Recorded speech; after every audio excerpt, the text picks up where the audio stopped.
রহমতুল্লাহ। এই মুহূর্তে আমি দাঁড়িয়ে আছি আর্মি স্টেডিয়াম ঢাকাতে। আর দাঁড়িয়ে থেকে মনে পড়ছে ঠিক 2004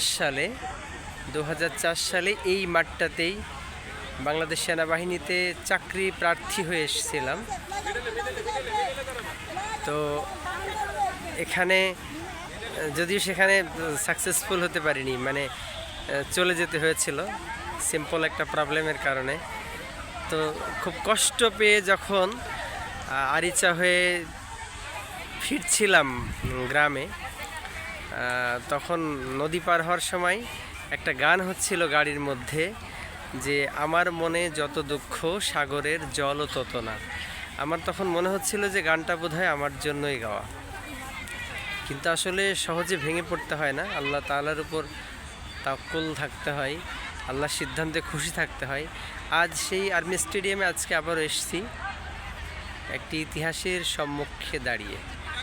আগামীকাল প্রাথমিক বিদ্যালয় ফুটবল টুর্নামেন্ট, যার ফাইনাল হবে এখানে।